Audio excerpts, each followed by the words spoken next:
우리 창세기 45장 우리 16절에 있는 말씀부터 같이 보도록 하겠습니다. 창세기 45장 16절에 있는 말씀부터입니다.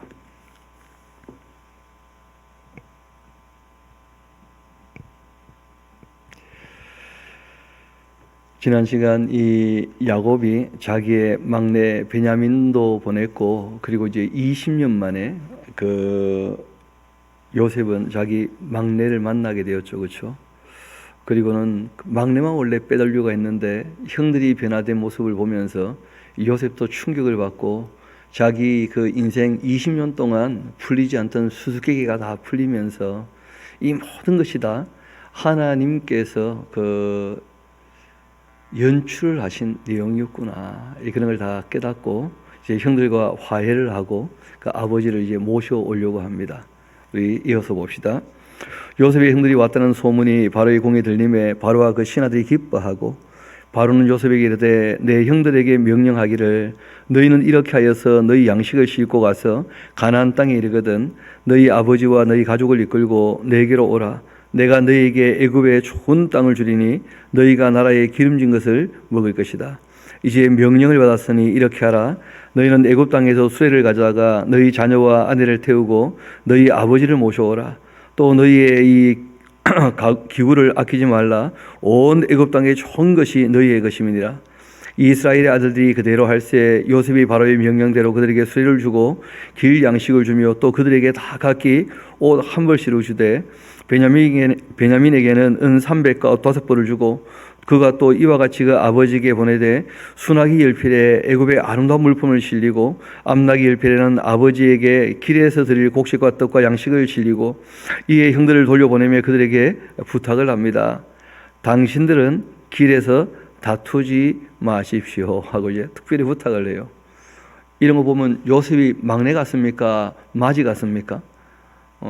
요셉이 거의 맞이 역할을 하는 거죠, 이제는.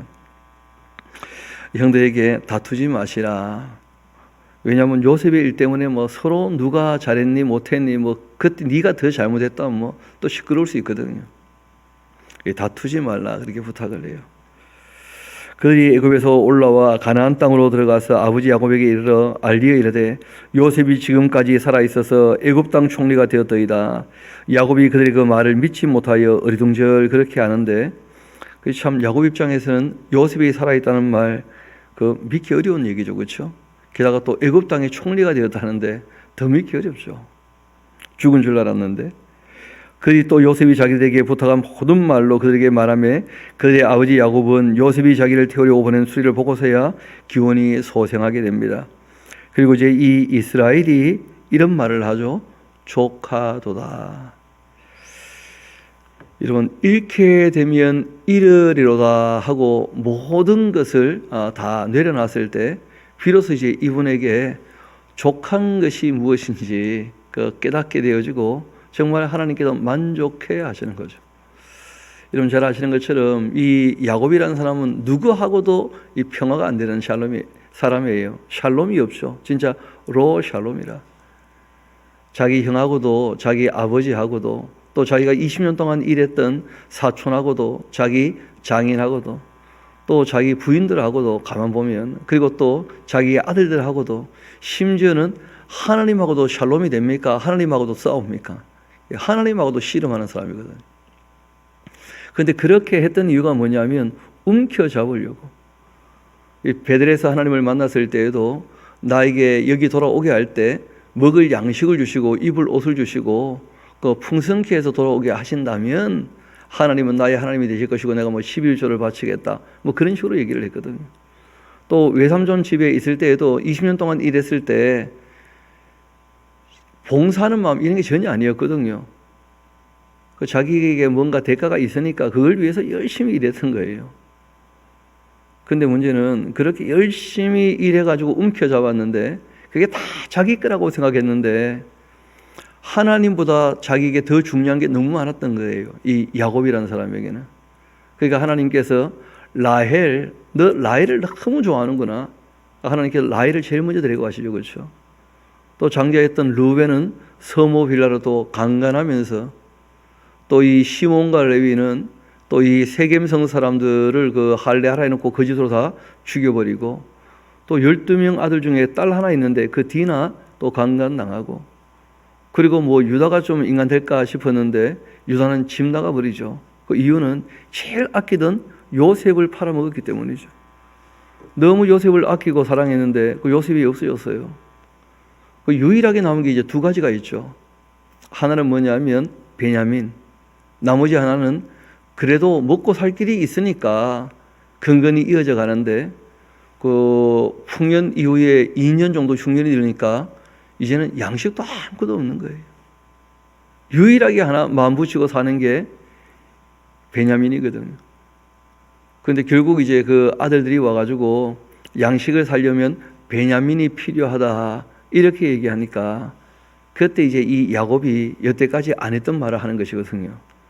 내가 잃게 되면 잃으리로다. 하기야 데리고 있어봤자 굶어 죽을 텐데 뭐. 다 내려놓게 된 거예요. 실제로는 이 모든 과정이 하나님이 야곱과 씨름하는 과정입니다. 하나님보다 소중하게 여기는 것 하나하나 다 가져가시는 거예요. 하나님께서 야곱을 통해 하실 일이 있으시거든요. 그런데 비로소 이제 이 야곱이 하나님께 항복을 한 거예요. 두 손을 들고. 아마 그 베냐민 보내놓고 그 밤에 생각이 깊었을 겁니다. 내 인생이 왜 이런가? 내가 우리 형의 축복까지 내가 가로채고 아버지에게 그렇게 축복 기도를 받았는데 내 인생은 왜 이 모양인가? 나는 정말 성실하게 살아왔는데 나는 왜 이 모양인가? 이유는 딴 데 있는 게 아니죠. 하나님을 믿는데 욕심을 포기를 못하는 거예요. 욕심을. 그리고 하나님보다 더 소중한 게 자기에게 너무 많았던 거예요. 그런데 이 일련의 과정을 통해서 깨닫게 된 거죠. 이 야곱도. 그리고 드디어 이제 모든 것을 포기하자 모든 게 다 회복이 되는 거예요. 모든 게 다.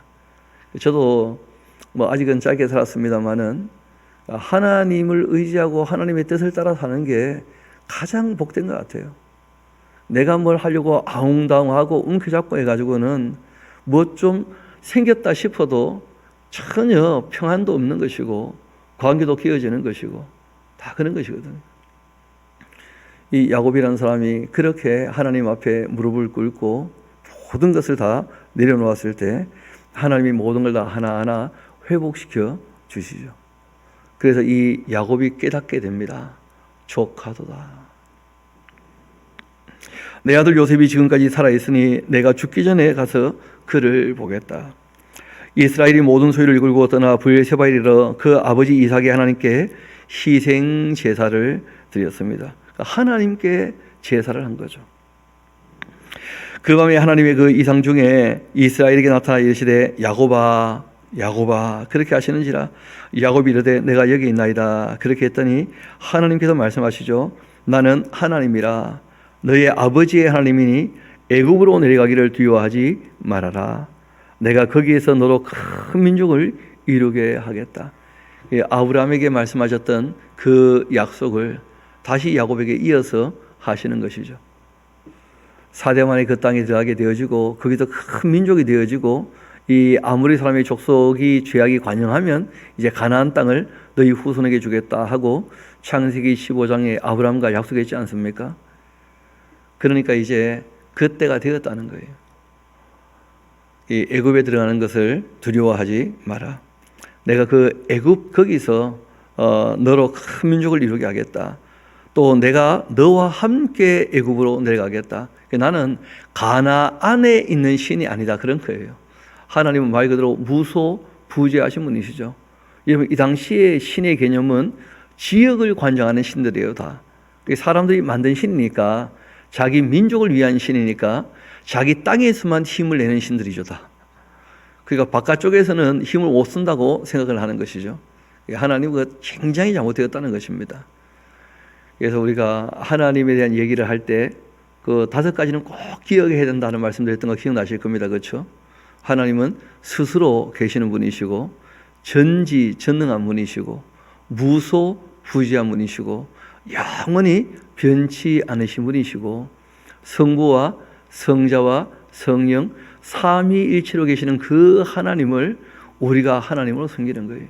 그리고 그 하나님이 인류에게 있어서 어떻게 보면 최초로 아브라함에게 계시가 됐던 거예요. 그리고 이스라엘 나라를 통하여 계시를 하시고 온 인류에게 알기를 원하셨던 것이거든요. 그래서 우리가 이 이스라엘의 그 역사를 소중히 여기는 이유는 거기 있는 겁니다. 이 이스라엘 역사는 계시의 역사예요. 온 인류에게 하나님 어떤 분인지를 알려주시기 위하여 이스라엘 나라 역사가 성경으로 지금 우리에게 주어져 있는 것이거든요. 나는 너와 애굽에도 함께 있다, 그런 말씀을 하셔요. 그러니까 애굽으로 가는 것을 두려워하지 마라. 내가 너와 함께 애굽으로 내려가겠고 반드시 너를 인도하여 다시 여기 가나안으로 올라올 거다. 또 요셉이 그 손으로 너의 눈을 감겨줄 것이다.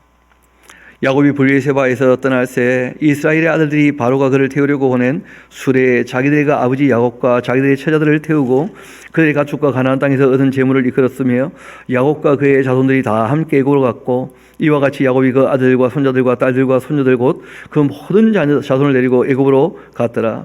애굽으로 내려간 이스라엘 가족들의 이름은 이러한데 야곱과 그 아들들 곧 이 야곱의 맏아들 루벤과 루벤 아들 한옥과 발루와 헤스본과 갈미 시몬의 아들은 여무엘과 야민과 오앗과 야긴과 그리고 이스라엘과 가나안 여인의 아들 사울 또 레위의 아들은 게르손과 그앗과 무라리 유다의 아들 곧 이 엘과 오난과 셀라와 베레스 그리고 세란이 이 엘과 오난은 가나안 땅에서 죽었고 베레스의 아들은 헤스론과 하몰이고 그리고 이스갈의 아들은 돌라와 부하와 욕과 또 시몬이요 스불론의 아들은 세렉과 엘론과 얄레엘이니 이들은 레아가 바단 아람에서 야곱에게서 난 자손들이라 그 딸 디나를 합하여 남자와 여자가 33명이었다.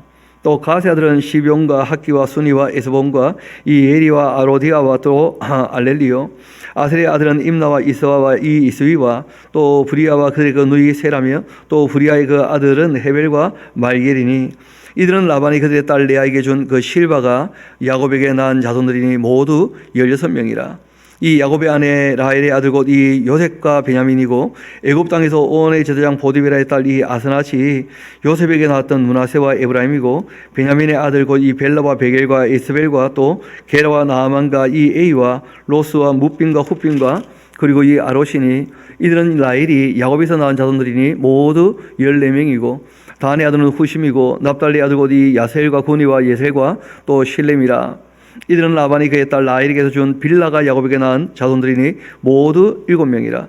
야곱과 함께 애굽에 들어간 자는 야곱의 며느리들 외에 66명이니 이는 다 야곱의 그 몸에서 태어난 자이며 애굽에서 요셉이 낳은 아들은 2명이니 야곱의 집사람으로 애굽에 이른 자가 모두 70명이었다. 그렇게 되어 있습니다.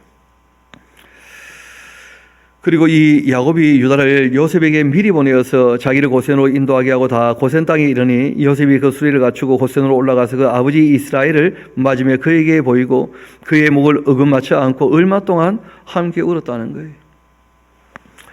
그리고 이제 이 이스라엘이 요셉에게 말합니다. 내가 지금까지 살아있고 내가 너의 얼굴을 보았으니 지금 죽어도 내가 족하다. 요셉이 그 형들과 아버지 가족이 이르되 내가 올라가서 바로에게 아뢰어 이르기를 가나안 땅에 있던 내 형들과 내 아버지 그 가족이 내게로 왔는데 그들은 목자이라 목축하는 사람들이므로 그들의 양과 소와 모든 소유를 이끌고 왔나이다. 그렇게 하겠습니다. 이분들은 그 떠도는 히브리 민족이죠, 그렇죠? 떠도는 사람들, 목축하는 사람들. 그 이유는 자기 땅이 별로 없기 때문에. 뭐 막벨라 굴에 그 아브라함이 땅을 은 400 주고 샀던 거 이외에는 뭐 땅이 별로 없는 것이죠, 그렇죠? 이어봅시다. 또 뭐 세겜성은 뭐 빼앗았으니까 또 저에게 될 수 있는지는 모르겠지만 실제로 가나안 땅에는 그 이스라엘 백성들의 땅이 거의 없죠. 지금 이 창세기에서는요. 바로가 당신들을 불러서 그들의 직업이 무엇이냐 묻거든 당신들은 이르시기를 주의 종들은 어릴 때부터 지금까지 목축하는 자들이온데 우리와 우리 손자가 다 그러합니다 하소서. 애굽 사람은 이 목축을 다 가증히 여깁니다. 당신들이 고센 땅에서 이 애굽 사람들과 어떻게 해요? 분리되어서 살 수 있다는 거예요. 목축을 한다. 그렇게 이야기를 하면 그렇게 이제 이 야곱의 모든 가족들이 그 애굽에 이르게 되었습니다. 47장입니다. 이 요셉이 바로에게 가서 고하죠. 이르되 내 아버지와 내 형들과 그들의 양과 소와 모든 소유가 가나안 땅에서 와서 고센 땅에 있나이다. 그렇게 하고는 그들의 형들 중 5명을 택해서 바로에게 보여줍니다. 바로가 이 요셉의 형들에게 묻되 너희 생업이 뭐냐? 그들이 바로에게 대답하죠. 종들은 목자들입니다. 우리와 저도 선조가 다 그러합니다. 하고는 그들이 또 바로에게 고하죠. 가나안 땅에서 기근이 심하여 종들의 그 양떼를 칠 곳이 없기로 종들이 이곳에 거류하고자 그렇게 왔습니다. 원컨대 종들로 고센 땅에서 살게 하옵소서. 바로가 요셉에게 말하 이르되 너의 아버지와 너의 형들이 내게 왔으니까 애굽 땅이 너 앞에 있지 않냐? 땅의 좋은 곳에 너희 아버지와 너희 형들이 거주하게 해라. 그들이 고센 땅에 거주하고 또 그들 중에 능력 있는 자가 있거든 그들로 나의 가축을 관리하게 그렇게 해라. 요셉이 또 자기 아버지 야곱을 인도하여 바로 앞에 서게 했더니 야곱이 이때가 이제 나이가 130쯤 되어지고 그 바로는 잘 아시죠?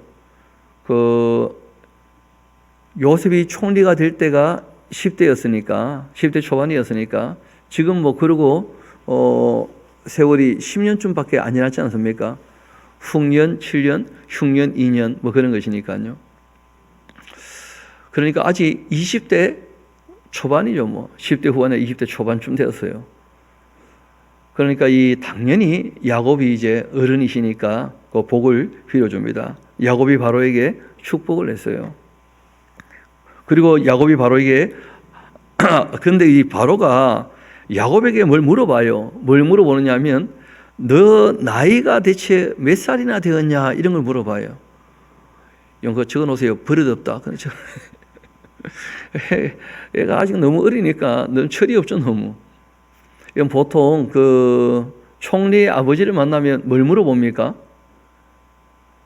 아, 어르신 대체 그 어쩌다가 아이를 잃어버려가지고 근데 이렇게 만났으니 뭐 얼마나 기쁘십니까?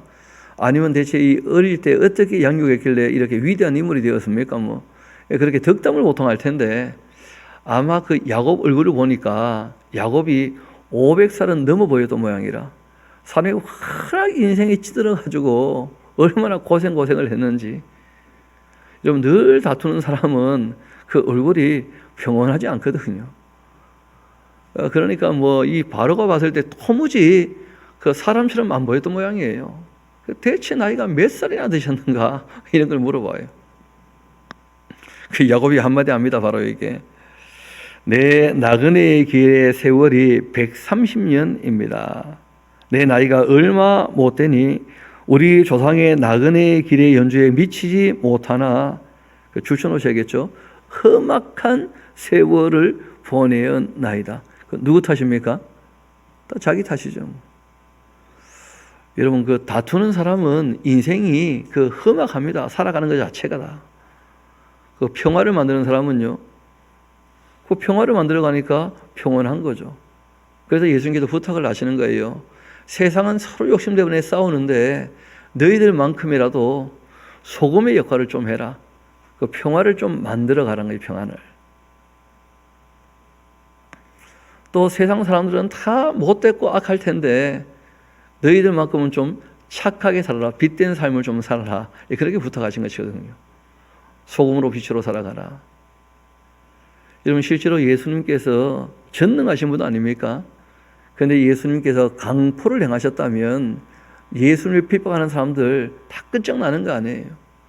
그런데 예수님께서는 마치 털 깎는 자 앞에 있는 어린 양처럼 온갖 수모와 고난을 받으실 때 잠잠하셨다는 거예요. 그 예수님의 별명이 딴 게 아니거든요. 평화의 왕이시라고. 여러분 예수님께서 십자가에 달리실 때 그 전능하신 능력으로 예수님 앞에 까부는 것들 다 그냥 죽여버리고 하셨다면 얼마나 또 시끄러워졌겠어요. 예수님께서 그 모든 것을 참으셨다는 거예요. 그 참는다는 게 딴 게 아니고 싸우지 않고 잠잠하는 거예요. 성경은 우리에게 끊임없이 그런 말씀하십니다. 주의 종은 마땅히 뭐 하지 말라는 거예요? 다투지 아니하며. 그런 말씀을 하시는 거예요. 될 수만 있으면 너희는 모든 사람들과 함께 어떻게 하라는 거예요? 평화하라. 그렇게 부탁을 하시거든요. 심판은 누가 하실 겁니까? 하나님이 하시는 것이고 우리가 남의 인격을 우리가 짓밟을 수 없거든요. 그러니까 우리가 교육은 가능하지만, 우리가 전하는 것은 가능하지만, 우리가 강제적으로 착하게 그렇게 만들 수는 없다는 거예요, 사람들을. 명령을 해가지고. 그래서 우리가 인격을 존중하고 양심을 인정해 준다는 게 굉장히 중요하거든요. 그 야곱의 삶은 그러지 않았다는 거예요. 130년 동안 끊임없이 움켜쥐니까 늘 싸우고 다투니까, 심지어는 그 이름의 별명이 있잖아요. 이시라엘. 하나님하고도 싸우니까. 그러니까 그 인생이 평탄지 못했다는 거예요. 험악한 인생을 보내었나이다. 그런 얘기를 하는 거예요. 다음은 자기 탓이니까요. 그러니까 여러분들도 생각 좀 해보셔야 됩니다. 하나님 앞에서 어떻게 살 것인가. 고난은 누구에게나 다 있습니다. 검증을 위해서, 연단을 위해서 고난이 있는데, 이 고난이 지나가고 요셉처럼 살아가는 사람들이 얼마든지 있고요. 자기 역할을 감당하면서. 반면에 일평생 고난 가운데 있는 사람이 있고 그런 거예요. 그래서 그 고난이 정말 하나님의 그 학교가 되어가지고 그 고난 이후에 영광을 맛보고 평안을 맛보는, 기쁨을 맛보는 삶을 살 것인가, 아니면 그 일평생 계속 험난하게 살 것인가, 그거는 거의 뭐 본인에게 달려있는 것입니다. 고난이 없지는 않겠지만 이 땅에 잘 생각해 보셔야 될 거예요. 여하튼 이 야곱이란 분이 참 자기 인생에 대해서 딱 한 줄로 요약을 했죠. 나는 험악한 세월을 보내었나이다. 야곱이 바로에게 축복하고 그 앞에 또 나오니 요셉이 바로의 명령대로 그 아버지와 그 형들에게 거주할 곳을 주되 애굽의 촌 땅과 또 이 람셋을 그들에게 주어서 소유로 삼게 하고, 또 그 아버지와 그 형들과 그 아버지의 온 집에 그 식구를 따라 먹을 것을 주어서 봉양하였습니다. 그러니까 요셉이 거의 마지처럼 집안 모든 대조사를 관장하게 되어지죠. 또 기근이 더욱 심했고 사방에 먹을 것이 없습니다. 애굽 땅과 가나안 땅이 기근에 황폐하게 되었고, 또 이 요셉이 곡식을 팔아서 애굽 땅과 가나안 땅에 있는 돈을 모두 거두들이고 그 돈을 바로의 궁에 가져갔고, 애굽 땅과 가나안 땅에 돈이 떨어진지라 애굽 백성이 다 요셉에게 와서 이르되 돈이 떨어졌사오니 우리에게 먹을 거리를 주소서 어찌 주 앞에 죽으리이까. 요셉이 이르되 너희의 가축을 내어라. 돈이 떨어졌으니까 내가 너희의 가축과 바꾸어 주겠다. 그들의 그 가축을 요셉에게 끌어오는지라 요셉이 그 말과 양떼와 소떼와 나귀를 바꿔서 그들에게 먹을 것을 주되고 그 모든 가축과 바꾸어서 그 해 동안에 먹을 것을 그들에게 주느라.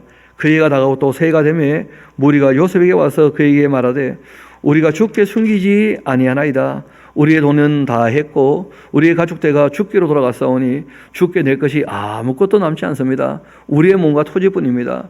우리가 어찌 우리의 토지와 함께 주의 목전에 죽으리이까. 우리의 몸과 우리의 토지를 먹을 것을 주고 사줘서 우리가 이 토지와 함께 바로의 종이 되리니 우리의 종자를 주시면 우리가 살고 죽지 아니하며 토지도 황폐하게 되지 아니하리이다. 그러므로 이 요셉이 애굽의 모든 토지를 다 사서 바로에게 바치고는 애굽의 모든 사람이 그 기근에 시달려 각기 토지를 팔았습니다. 땅이 바로의 소유가 되었습니다. 요셉이 애굽 땅 이 끝에서 저 끝까지 그 백성을 성읍들에 옮겼으나 제사장들의 그 토지는 사지 아니했으니 제사장들은 바로에게서 녹을 받음이라. 이 바로가 주는 녹을 먹음으로 그들이 토지를 팔지 않음이었더라. 이 요셉이 백성에게 말합니다. 오늘 내가 바로를 위하여 너희 몸과 토지를 샀노라. 여기 종자가 있으니 너희는 그 땅에 뿌리라. 이 추수의 5분의 1을 바로에게 상납하라. 그리고 5분의 4는 너희가 가져서 토지의 종자로 삼아라. 너희의 양식으로 삼고 너희 가족과 어린 아이의 양식으로도 삼아라. 여러분, 이 당시에 노예라고 하는 존재들은 자기 재산이라는 게 있습니까 없습니까? 또 땅도 자기 땅이 아니라면, 그럼 놀랍게도 이 모든 애굽 사람들이 자기 땅과 함께 자기를 다 팔았지 않습니까? 그런데 이때 이 요셉이 어떻게 제도를 만들었냐 하면 농사 지어서 5분의 4는 가지고 5분의 1만 바치라는 거예요. 여러분, 이 당시로서는 파격 중에 파격입니다. 여러분, 보통 그 지주가 얼마를 가지느냐 하면 80을 가져요. 80을. 그리고 이제 20% 5분의 1쯤을 주는 것이거든요. 그래서 옛날 농노라 그러잖아요. 그렇죠? 농사 짓는 그 노예들은 진짜 죽을 지경이었거든요. 아무리 농사에 자기 게 없으니까. 그런데 이 요셉이 하는 거 보면 정말 주님의 뜻을 받들어 사람을 귀하게 여기는 거예요. 5분의 4를 가지고 5분의 1만 바쳐라. 정말 그 당시 조세 제도로서는 충격적인 그런 내용들입니다. 토지도 왕의 것이고 사람도 다 왕의 뭐가 되었습니까? 자기들이 다 팔았으니까 종이 된 거 아니겠어요? 그런데 그 5분의 1만 바치라 그렇게 얘기를 하는 거예요. 그렇게 5분의 1은 바르게 상납하고 5분의 4는 너희가 가져서 토지의 종자로 삼고 너희 양식으로 삼고 너희 가족과 어린아이의 양식으로 삼아라. 그리 이르되 주께서 우리를 살리셨으니 너무 고맙죠. 우리가 주께 은혜를 입었고 바로의 종이 되겠나이다. 막 스스로 자처하는 거죠. 너무 고마웠어. 요셉이 애굽 토지법을 그렇게 세우고 그 5분의 1이 바로에게 상납되지만 그러나 제당의 토지는 바로의 소유가 되지 아니하여 오늘까지도 이르게 되었다. 이스라엘 족속이 애굽 그 고센 땅에 거주하면서 거기서 생업을 얻어 생육하고 번성했는데 야곱이 애굽 땅에서 17년을 더 거주합니다. 그러니까 130에 애굽에 와서 17년 더 거주하셨으니까 한 17년 정도 100만 7에 이제 별세하시거든요. 그러니까 야곱 인생에 사람답게 살았던 날수는 17년 정도 되는 거예요. 17년 정도. 하나님 앞에서. 그 나이가 이제 147세가 되었습니다. 야곱도 이제 돌아가실 때가 된 것이죠. 여러분, 우리가 참 세월이 빠르다, 벌써 가을이다 하지만 창세기 읽어보니까 진짜 세월이 빠르죠. 아니, 천지 창조한 지가 3주 전인데 참 세월이 빨라요. 벌써 이제 야곱은 별세할 시대가 되는데 야곱 돌아가시면 요셉도 곧 따라 돌아가시는 거예요. 이제 뭐 죽을 일밖에 안 남았는데요. 우리 한번 봅시다. 29절 이스라엘이 죽을 날이 가까우매 그들의 아들 요셉을 불러 그에게 이르되 이제 내가 너에게 은혜를 입었거든 청컨대 너의 손을 내 허벅지 아래에 놓고 인애와 성실함으로 내게 행하여서 애굽의 나를 장사하지 아니하도록 그렇게 하라. 그 막벨라굴에 다 함께 묻히고 싶다는 거예요. 자기 아버지와 할아버지처럼 이 야곱이 부탁을 하죠. 내가 조상들과 함께 눕거든 너는 나를 애굽에서 메어다가 조상의 묘지에 장사해 다오. 이 막벨라 굴이 있는 곳이 헤브론이죠. 헤브론. 이 기럇 아르바라 그렇게 불리기도 하는 곳입니다. 이 기럇 아르바 하는 말이 참 재미있는 말이에요. 그 여러 가지 지명으로 불리는데 기럇 아르바 하는 말은 내 사람이 있는 성읍이다 그런 뜻이에요. 그러니까 야곱이 거기에 묻히고 난 다음에 이제 그 성 이름이 어떻게 바뀌었느냐 하면 거기 아브라함, 이삭, 야곱이 묻혀 있잖아요. 그런데 그 전승에 따르면 거기에 아담의 무덤도 있다는 거예요. 그래서 아담, 아브라함, 이삭, 야곱 이 네 사람의 무덤이 거기에 있다. 그래서 기럇 아르바라 그런 별명이 있어요. 헤브론의 별명이. 거기 이제 묻게 해달라 그렇게 부탁을 해요. 조상의 묘지에 장사라. 이 요셉이 이르되 내가 아버지의 말씀대로 그렇게 행하겠습니다. 야곱이 또 이르되 내게 맹세하라. 그렇게 하면 그가 맹세하니 그 이스라엘이 침상머리에 하나님께 경배하게 됩니다. 여러분 그 요셉의 꿈 기억나시죠? 그 처음에는 그 형들의 볕단이 나의 볕단에 절합디다 그런 얘기를 했는데 그 다음 또 뭐라고 얘기합니까? 해와 달과 11별이 내게 절하더이다 그런 얘기를 했잖아요. 그렇죠? 그래서 이 야곱이 요셉하고 얘기를 하고 그 침상머리에서 하나님께 경배하는 그런 장면이 나와요. 이 일 후에 어떤 사람이 요셉에게 말하기를 내 아버지가 병들었다. 그렇게 함으로 그가 곧 두 아들 므낫세와 에브라임과 함께 이제 이르게 됩니다. 이거는 굉장히 중요한 사건인데 왜냐하면 우리가 이스라엘 백성들이 12지파라고 할 때 원래 레위 지파가 포함되는 12지파 아닙니까? 그렇죠? 근데 이제 레위 지파가 장자 대신 맞바뀌어서 하나님께 드려줘요. 그럼 11지파밖에 안 되잖아요. 그렇기 때문에 한 지파가 이제 둘로 또 나누어지게 됩니다. 그리고 장자는 또 두 몫을 갖게 되는 것이죠. 그래서 지금 이제 요셉이 장자처럼 역할을 하고 있기 때문에 요셉의 두 아들이 각기 자기 이름으로 지파의 이름으로 불리게 되어집니다. 므낫세 지파, 에브라임 지파. 그렇게 해서 이제 이 레위 지파를 뺐지만 여전히 이스라엘은 12지파가 되는 것이죠. 그래서 이제 그 요셉 지파가 왜 없고 그 12아들의 요셉이 있는데 왜 므낫세 지파, 에브라임 지파가 있게 되었는지 그런 것들 다 후대 사람들에게 얘기를 해주는 거예요. 이런 일이 있었다는 것이죠. 우리 48장 이어봅시다. 이 일로 어떤 사람이 요셉에게 말하기를 너의 아버지가 병들었다. 그렇게 함으로 그가 곧 두 아들 므낫세와 에브라임과 함께 이르니 어떤 사람이 야곱에게 말하되 내 아들 요셉이 내게 왔다 하며 이스라엘이 힘내어 침상에 앉았습니다. 요셉에게 말하죠. 이전에 가나안 땅 그 루스에서, 루스는 옛 이름이고 이름이 바뀌었죠. 벳엘, 그렇죠? 엘 벳엘. 전능하신 하나님이 내게 나타나사 복을 주시며 내게 이르시되 내가 너로 생육하고 번성하게 하여 너희에게서 많은 백성이 나게 하고 내가 이 땅을 너희의 후손에게 주어서 영원한 소유가 되게 하리라. 그렇게 하셨다. 아브라함과 이삭에게 약속하신 대로 나에게 이 가나안 땅을 그 후손에게 주겠다고 이어 약속을 하셨다.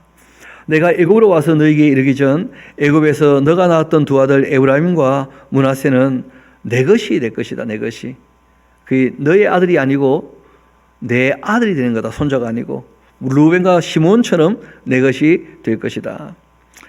이들 후에 내 소생은 내 것이 될 것이며 그들의 유산은 그들의 형의 이름으로 함께 받게 될 것이다.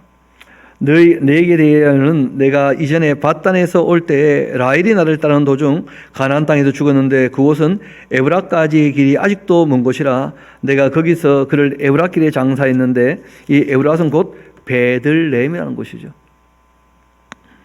이스라엘의 그 요셉의 아들들을 보고 이르되 그 에브랏하고 곧 베들레헴이라 하는 부분 갈로 있는 거 보이십니까?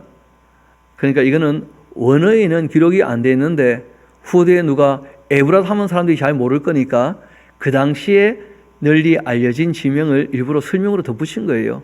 에브랏은 곧 베들레헴을 얘기하는 거야. 그렇게 그런 내용들은 다 갈로가 되어 있습니다. 그러니까 성경에 그 사본들이 꽤 많지 않습니까? 그중에 이제 원본에 가까운 사본들은 내용이 적어요, 아무래도. 그런데 문제는 내용이 적다 보니까 설명 없이는 의미를 파악하기 어려운 것들이 간혹 있게 되는 거예요. 그래서 누가 봐도 이것은 원본에는 없지만 그러나 그 이후에 이 필사하시는 분들이 그 코멘트를 잠깐 넣어 놓은 거예요. 그 코멘트 때문에 내용이 바뀌는 일은 전혀 없습니다.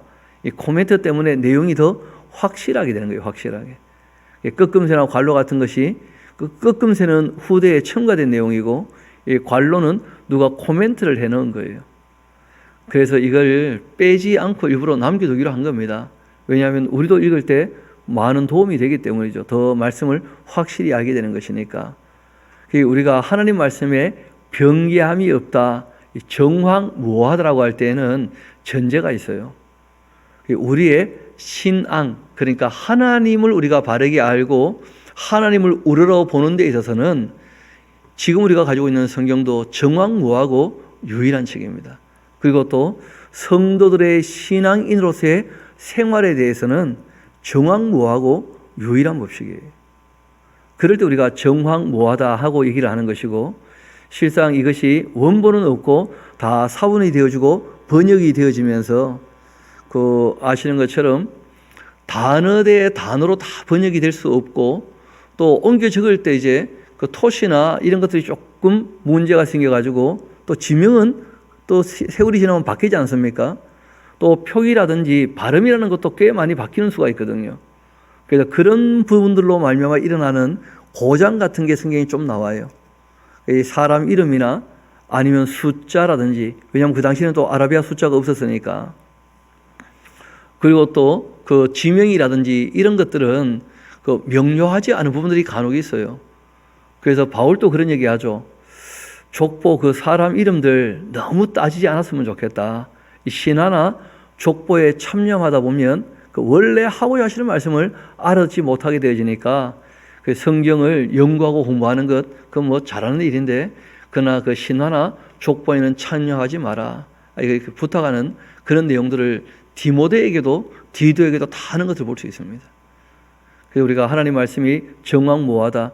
예수님께서도 1.1획도 하고 얘기하실 때에는 그 명료하게 뒤에 나와요. 율법이라고. 신앙일의 생활에 대한 얘기로 예수님께서 말씀하셨다는 거예요. 그래서 하나님 말씀이 변치 않는다 할 때에는 신앙과 그리고 생활에 대한 문제이지 그 이런 관로가 있거나 끄금새가 있거나 또는 뭐 이 이름이나 지명이나 숫자에 조금 이렇게 오기가 있는 것은 큰 문제가 되는 것이 아닙니다. 그래서 뭐 관로가 나온 김에 잠깐 말씀을 드렸는데 그런 관로가 이제 읽다가 나타나면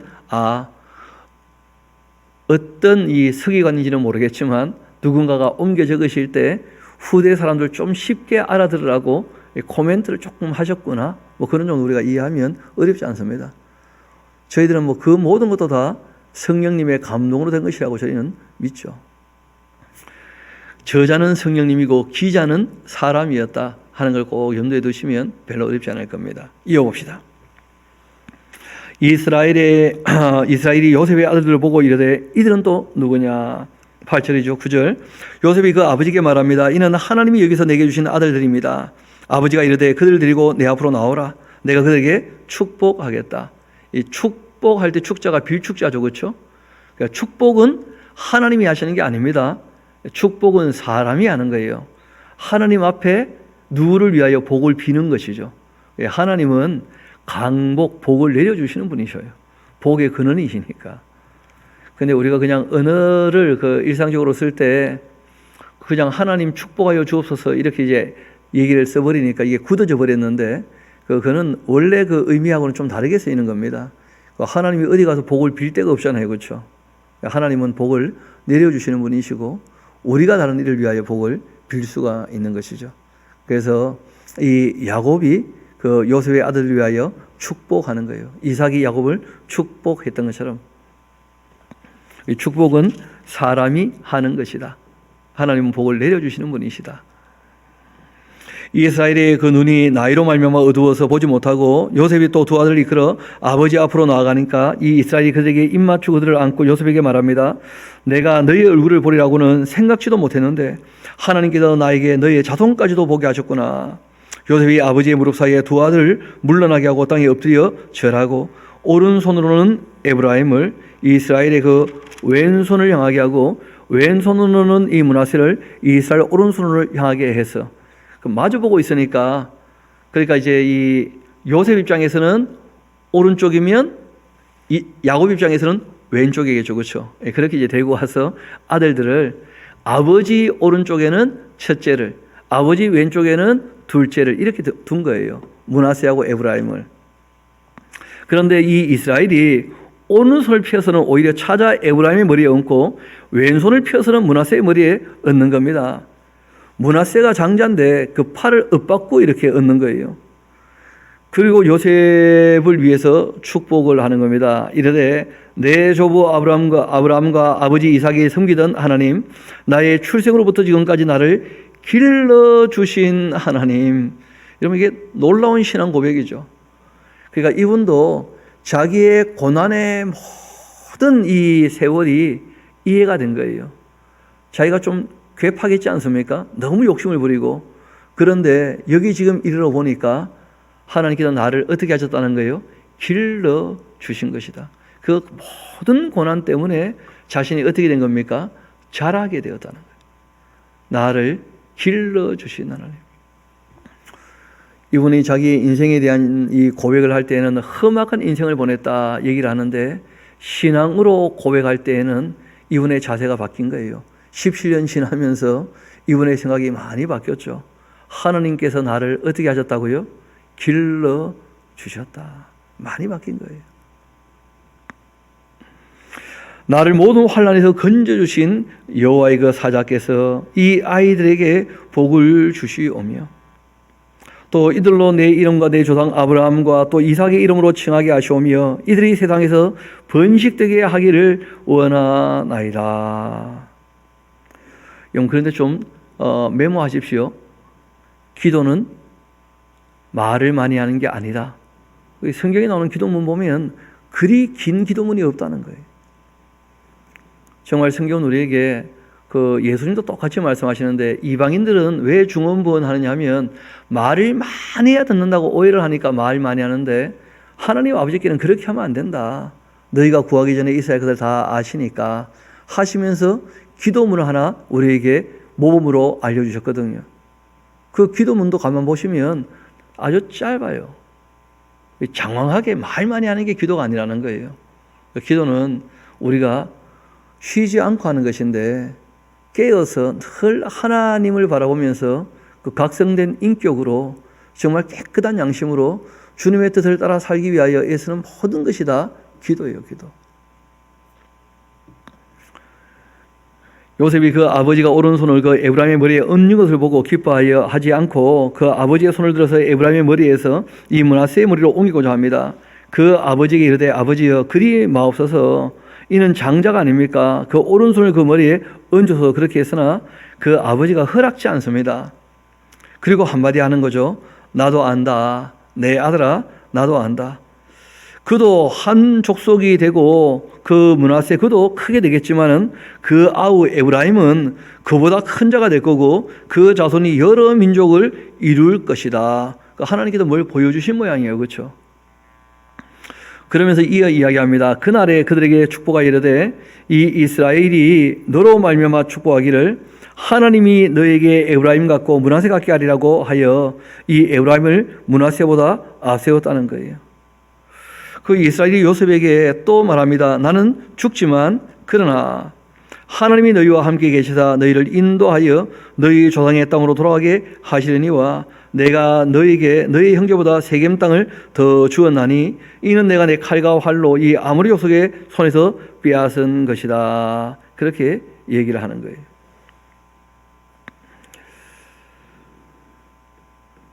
그리고 이제 야곱이 그 아들들을 불러서 말합니다. 너희는 모여봐라. 너희가 후일에 당할 일을 내가 너희에게 일러 주겠다. 이렇게 얘기하는데 여러분 거기 하나 적어 놓으시면 좋겠습니다. 야곱의 뭐라는 거예요? 말이라는 거예요. 그러니까 하나님의 그 말씀으로 예언된 내용들이 아니고 야곱이 바라본 그 후손들의 후일에 있을 일들이에요. 그러니까 맞는 것도 있고 틀린 것도 있고 그렇습니다. 그리고 우리가 성경을 볼 때 언제 하는 얘기인지 어디서 하는 얘기인지 누가 하고 있는 얘기인지 또 누구에게 하는 얘기인지 이런 것도 우리가 살펴야 해요. 그러니까 성경에 있지만서도 사람의 얘기도 꽤 많습니다. 그러니까 사람 얘기는 맞는 얘기도 있고 틀린 얘기도 있고 그런 거예요. 그래서 성령님의 감동으로 얘기하는 것은 다 옳은 얘기고 또 예언 중에서도 말 그대로 진짜 하나님의 계획을 성령께서 또 그리스도의 영께서 임하셔가지고 말씀하시면 그게 다 기록이 되는 것이지만 그런 것이 아니라 자신이 이제 내다보는 그런 부분도 얼마든지 있다는 거예요. 그래서 이 야곱의 그 유언, 그 야곱이 이제 얘기하는 그 예언은 야곱의 예언일 뿐입니다. 그래서 우리가 이후에 이제 역사들을 보면 아시겠습니다만은 그 사람들이 살아가는 역사가 얼마나 다사다난하겠습니까? 그러니까 뭐 끼워 맞추면 그럴듯해 보여도 항상 그런 것은 아니거든요. 또 어느 시점에 있으실 일인 것도 알 수가 없는 거예요, 이건 다. 그래서 우리가 성경을 읽을 때 그 사람의 말을 가지고 오해하지 않도록. 지난 시간 우리가 노아 이야기도 봤지 않습니까? 노아가 가나안을 저주했던, 그래서 셈, 함, 야벳에게 얘기했던 그 얘기들, 그것은 노아가 하는 말일 뿐이었다. 그 인류를 향한 예언이 아니었다. 그런 말씀드렸던 거 기억나실 거예요.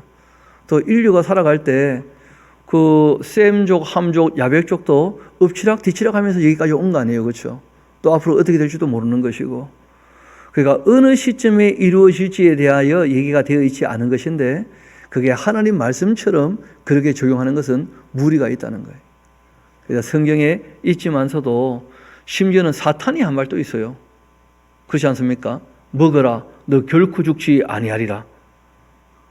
그렇게 하면 뭐 모르겠습니다만은 그 건강원이나 이런 데 갖다 붙여놓으면 잘 팔리겠죠. 먹어라, 결코 죽지 아니하리라. 그런 거 붙여놓으면. 그런 건 하나님의 말씀일 수 없다는 거예요.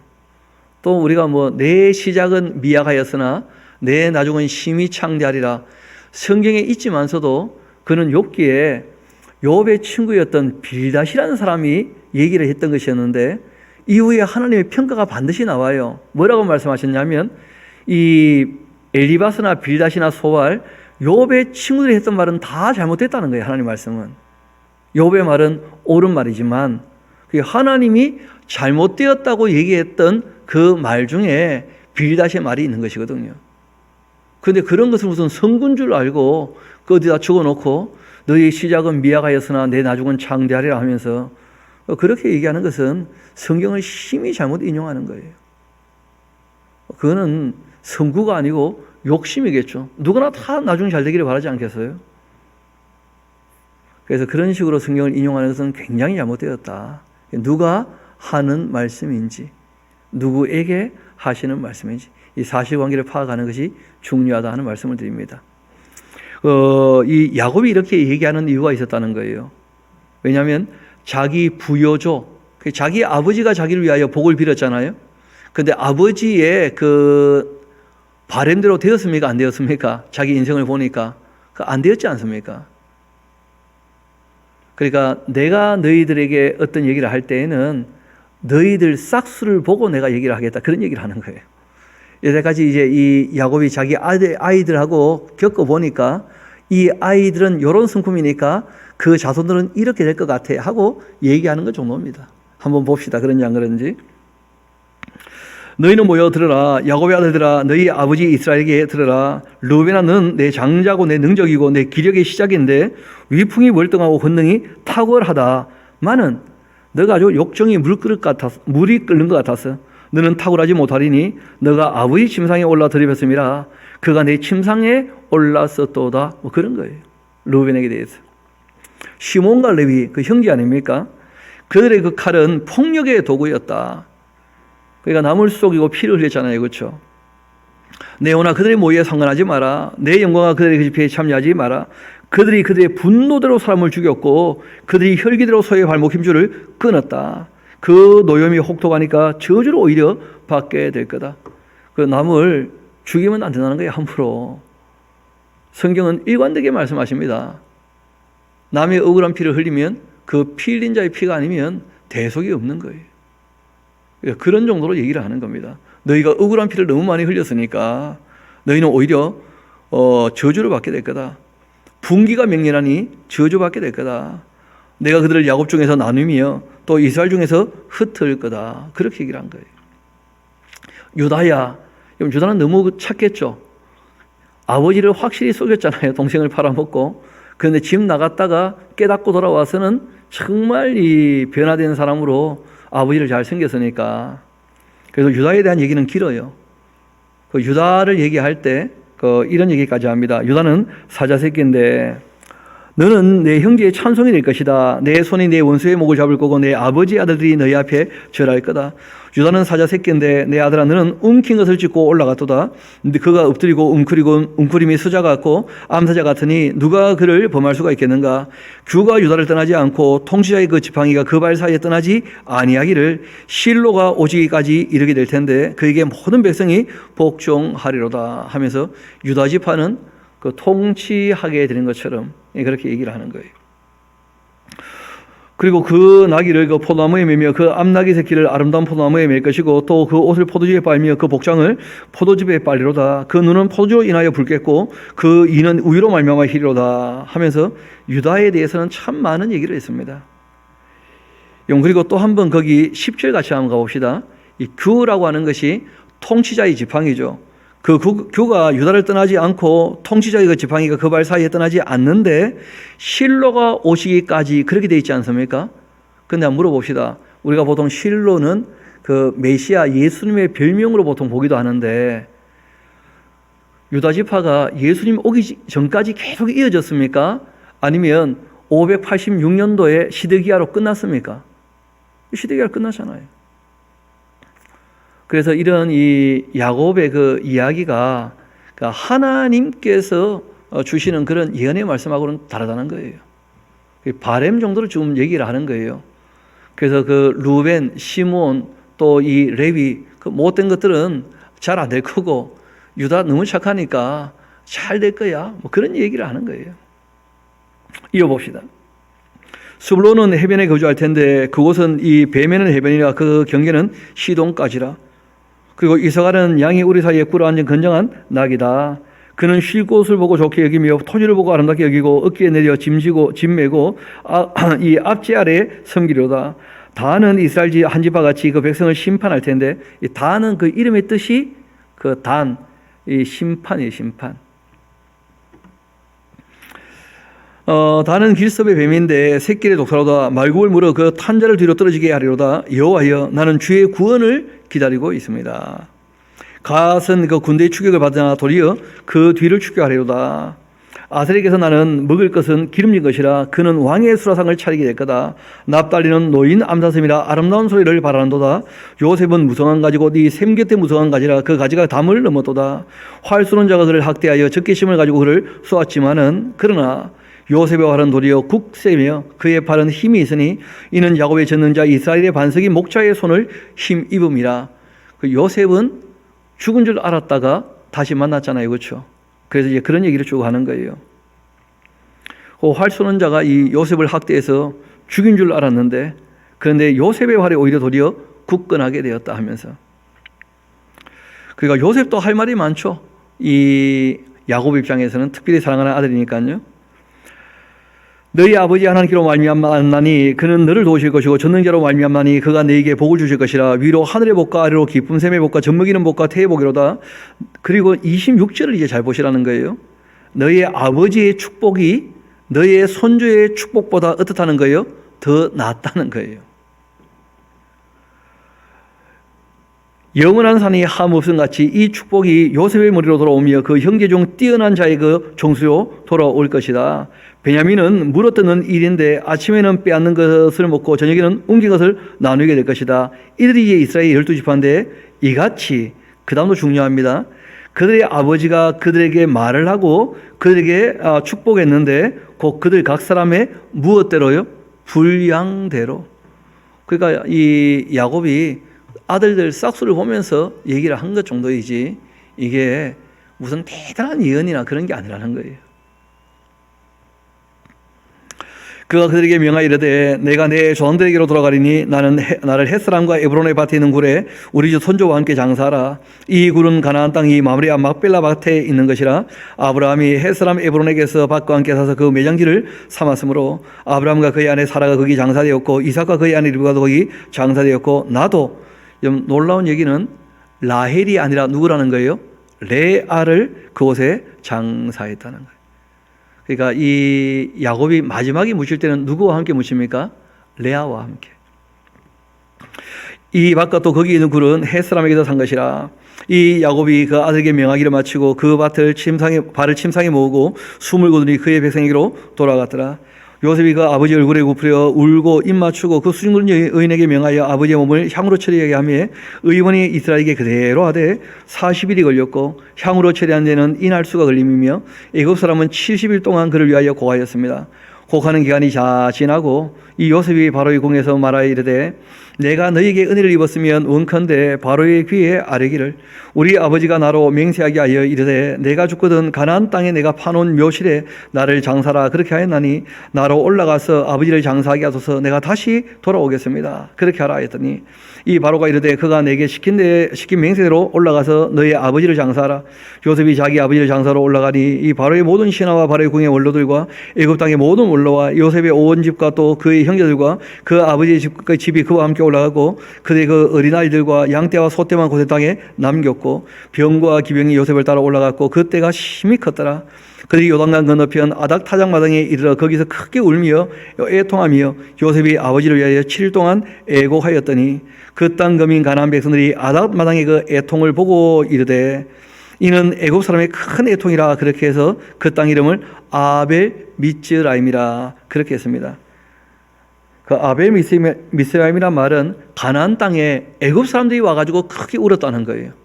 이 미츠라임이란 말은 히브리어고 그 미츠라임이란 말이 그 우리가 일상적으로 쓰는 언어로 하면 이집트가 되는 이집트.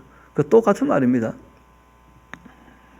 곧이 요단강 건너편인데 이 야곱의 아들들이 아버지가 그들에게 명령한 대로 그를 위해 따라 행하여서 그를 가나안 땅으로 이어다가 마므리암 이 막벨라 밭굴에 장사했는데 이는 아브라함이 헷 족속 에브론에게서 밭과 함께 사서 매장지를 삼은 곳이더라.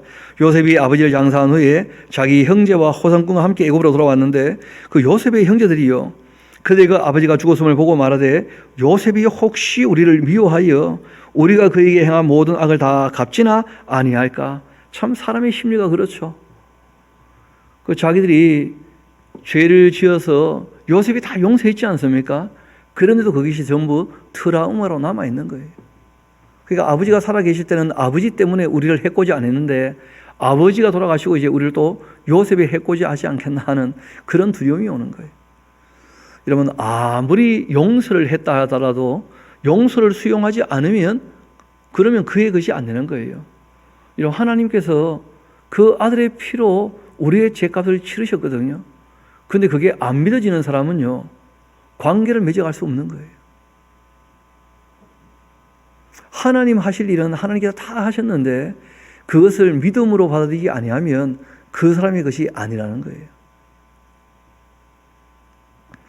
요셉은 용서했다는데 형들은 그걸 믿지를 못해요. 이어봅시다. 요셉에게 말을 전하 이르되 당신의 아버지가 돌아가시기 전에 명령하여 이르기를 너희는 이같이 요셉에게 이르라 너희 형들이 너희에게 악을 행하였을지라도 이제 바라건대 그들의 그 허물과 죄를 용서하라. 그렇게 하셨습니다. 당신의 아버지의 하나님의 종들인 우리 죄를 이제 용서하소서 하매 그 요셉이요 그들이 그에게 하는 말을 듣고 울었어요. 그 눈물 나지 않겠어요?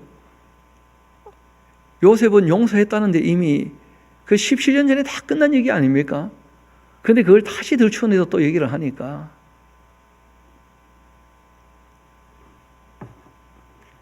과거는 안 묻는 게 잘하는 겁니다. 그렇죠? 그런데 자꾸 그게 트라우마로 남아있는 거예요. 그 털어버려야 되거든요.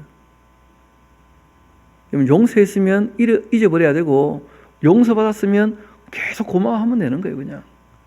그걸 자꾸 얘기를 꺼내게 되면 그러면 안 풀리는 문제가 되고 말아요. 그 형들이 또 친히 와서 요셉의 앞에 엎드려 이르되 우리는 당신의 종들입니다 하면서 요셉이 그들에게 이렇게 말합니다. 두려워하지 마소서. 그 다음이 중요하죠. 내가 하나님을 대신하리이까. 심판은 누가 하시는 거예요? 하나님이 하시는 거예요.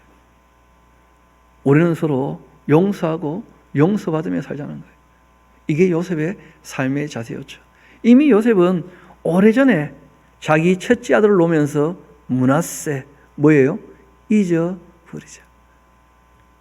형들이 나에게 했던 모든 일들을 잊어버리자. 이미 잊어버린 사람이에요. 그렇게 하나님께도 심판할 겁니다. 내가 하나님을 대신하겠습니까? 당신들은 나를 헤아려 했지만 그러나 하나님은 그것을 선으로 바꾸셔서 오늘과 같이 많은 백성의 생명을 구원하게 하시려고 하신 것 아닙니까? 이런저런 우여곡절이 있었지만 그러나 하나님께서 이 모든 일들로 정말 이 흉년 7년이 있을 때 모든 사람을 살게 하시고 실제로는 이스라엘 백성을 애굽으로 불러들이시려고 이런 일들이 있었던 거예요. 그래야지 애굽에서 사람들이 불어나게 되거든요. 그러니까 하나님께서 아브라함과 맺은 약속을 이루시려고 이 모든 일이 있었던 거 아니겠어요? 당신들은 두려워하지 마소서 내가 당신들과 당신들의 자녀를 기르겠습니다 하고는 그들을 간곡한 말로 위로합니다. 그리고는 이제 세월이요 거의 50년 가까이가 그냥 순식간에 지나가요. 요셉도 죽을 때가 또 왔다는 거예요.